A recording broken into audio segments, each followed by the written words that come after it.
Hello friends, today I'm going to talk about my latest book which is yet to be launched, and the book is Islam and Modern Age.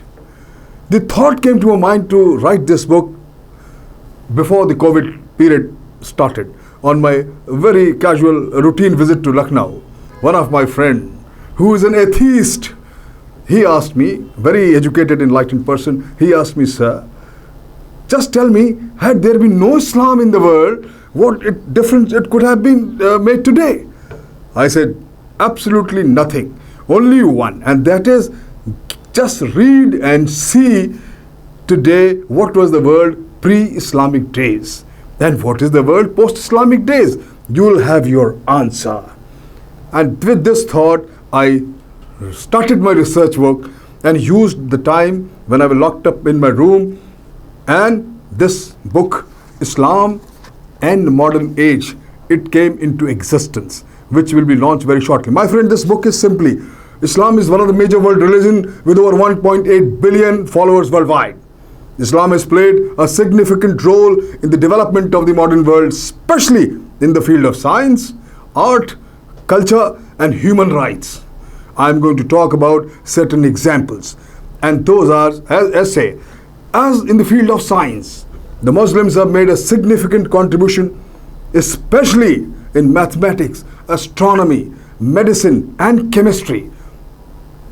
For instance, Muslims invented the Arabic numeral that we use today, as well as the concept of algebra. Muslims also developed sophisticated instruments and observatories to study the stars and planets, and discovered many new celestial phenomena. Muslims also advanced in the fields of medicine and chemistry by experimenting with various drugs and substances and writing influential books on anatomy, pharmacology, and surgery, of course. My friend, this all advancement took place during the periods of Abbasids. That was a 500 period long duration. In those 500 years of time, the golden period so addressed, all this development took place. Art. Muslims have created beautiful, diverse form of art, such as calligraphy, architecture, painting, and music. Muslims' calligraphy is renowned for its elegance and variety of styles, often used to decorate mosques, books, and various objects. Muslims' architecture is characterized by its geometrical, unique patterns. You see the domes, the arcs, and the minarets, and can be seen in famous buildings such as the Taj Mahal, the whole lot of Imam Baras in various important places all over the world, and Hagia Sophia. Muslim painters reflected the rich cultural diversity of the Islamic world, ranging from realistic portrait of abstract designs. Muslim music is also diverse and expressive, incorporating various instruments, genres, and influences from other cultures.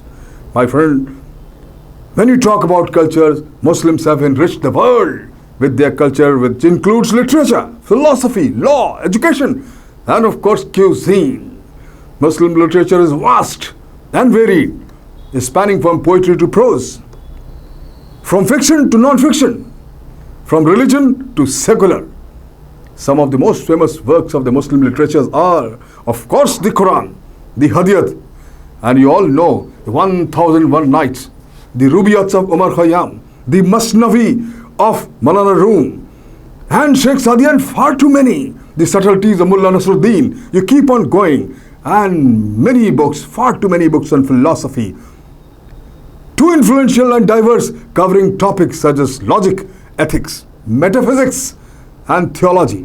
Some of the most important Muslim philosophers are Ibn Sina, Avicenna we call it the English, Ibn Rushd, Averroes, and Al-Ghazali. Muslim law is based on the principles of Sharia, which governs both personal and a social aspect of life. Muslim educators is also important and widespread, my friend, as Muslims established many schools, colleges, and universities throughout the history. Some of the oldest universities in the world are founded by the Muslims, such as Al-Azhar in Cairo and Al-Karawazia in Fez. Muslim cuisine is also delicious and diverse, reflecting the different regions and cultures of the Islamic world. Some of the most popular dishes are, of course, mouth-watering biryani, kebabs, hammam, falafel and balkalava. Human rights, my friend, Muslims have a unique record. Muslims also played a leading role in fighting for the human rights and social justice. Islam teaches that all human beings are equal in dignity and worth before God, regardless of their race, gender, or status. Islam also grants various rights to individuals and groups such as freedom of religion, freedom of expression, women's rights, minority, animal rights, environmental rights, and economic rights. Muslims have also advocated for these rights throughout the history by resisting oppression, promoting peace, and supporting humanitarian cause. Islam, my friend, is a religion that has influenced the modern world in many ways. Islam is not only a faith, but also a civilization that has produced many achievements in science, art, culture, and human rights, I said it. They have the milestone, the contribution in making of the modern age, and that is all the book all about Islam and the Muslim contribution in creating the modern civilization. Islam has introduced the concept of monotheism on the belief of one God to many people who were previously polytheistic or idolaters. Islam has taught that God is the creator and sustainer of everything, and that humans are accountable to Him for their actions.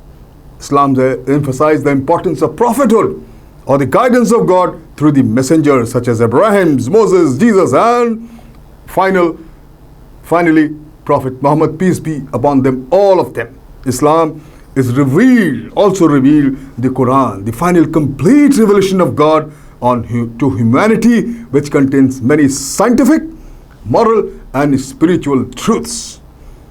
My friend, Islam fostered a spirit of inquiry and curiosity among its followers who sought to understand the signs of God in nature and in themselves. Islam encouraged the pursuit of knowledge, both religion and secular, and supported the development of various sciences. In detail, I have talked about all those things in my book. The whole book is divided basically into 4 chapters. First chapter, I talk about Islam and the modern age. The second chapter, it talks about holding sacred what is not sacred. And thirdly, I talk about Muslim contribution to the science. And ultimately, I've talked about 3 values which are the gift of Islam to the modern world, and today we follow, everybody aspire to get it, and that is liberty, equality, and freedom.